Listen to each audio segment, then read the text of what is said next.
Doctor Wasim عباس صاحب، بہت شکریہ آپ کا بہار رمضان ٹرانسمیشن میں آنے کا۔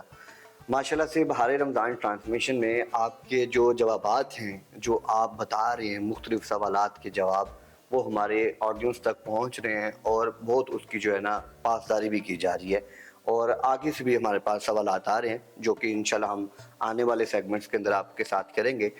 ماشاءاللہ سے آپ کو پتہ ہے کہ رمضان المبارک کا یہ جو مقدس مہینہ ہے بہت تیزی سے گزر رہا ہے، اور اعتکاف چونکہ بالکل قریب ہے، تیسرا عشرہ، تو کیا کہنا چاہیں گے اعتکاف کے بارے میں؟ کیا اہم معلومات ہیں، کیا اہم پریکاشنز ہیں جو کہ ہماری آڈینس کے لیے ہونی چاہیے؟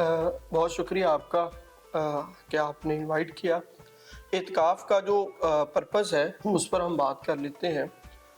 اس سے پہلے اگر ہم تھوڑا سا یہ سمجھ لیں کہ رمضان کے اندر نبی کریم علیہ الصلوۃ والسلام کی جو روٹین ہے وہ یہ ہے کہ نبی کریم علیہ الصلوۃ والسلام نے ایک حدیث مبارکہ کا مفہوم ہے فرمایا، بلکہ روایت ہے کہ جب بھی رمضان آتا تو آپ بڑی اچھی تیاری کرتے، کمر کس لیتے، یعنی کہ اس میں اللہ کا ذکر، فکر، تلاوت قرآن اور بہت ساری چیزیں جو ہیں وہ کرتے ہیں۔ تو رمضان بنیادی طور پر اللہ تعالیٰ کے قریب ہونے کا مہینہ ہے، ماشاءاللہ، یعنی کہ جس میں آپ دیکھیں نا، پہلا عشرہ رحمت ہے، دوسرا گناہوں کی بخشش ہے، اور تیسرا جہنم کی آزادی کا ہے۔ تو یہ اللہ کے قریب ہونے کا، تو اس قریب ہونے میں جو اہم رول پلے کرتا ہے جو عشرہ، وہ آخری عشرہ ہے، اور اس کے اندر اعتکاف۔ ٹھیک، اب کیونکہ ہم پہلے دو عشرے اپنے معاملات بھی کر رہے ہیں، گھر کے بھی، باہر کے بھی، اور مساجد کے اندر جاتے ہیں، قرآن پڑھتے ہیں، ذکر و اذکار کرتے ہیں، تو ایک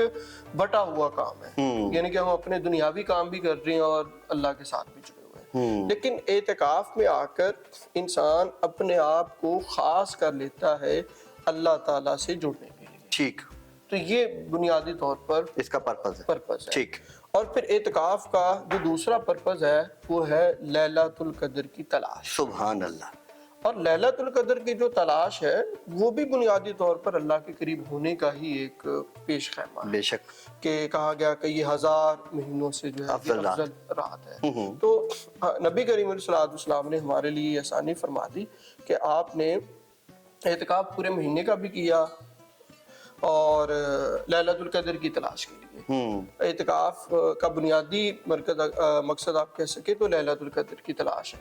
تو آپ نے پہلے عشرے کا کیا تو نہیں ملی لیلۃ القدر، تو پھر دوسرے عشرے میں بیٹھے، نہیں، تو پھر تیسرے عشرے کے اندر بھی اعتکاف کیا۔ ٹھیک، تو پھر جب تک نبی کریم علیہ الصلوۃ والسلام اس دنیا میں تشریف رہے تو ہر سال رمضان کے اندر آخری عشرے کا اعتکاف کرتے رہے۔ ضروری ہے۔ ٹھیک، تو یہ ہمارے لیے بھی یہ سنتیں، ہم اس کو سنت کفایہ کہتے ہیں۔ سنت کفایہ، ہاں، تو سنت کفایہ کا مطلب یہ ہے کہ چند لوگ بھی اگر اعتکاف میں بیٹھ جائیں تو سب کی طرف سے ادا ہو۔ بالکل صحیح، جیسے نماز جنازہ۔ بالکل صحیح، بہت اچھا آپ نے اس کے اوپر جو ہے رہنمائی کی ہے۔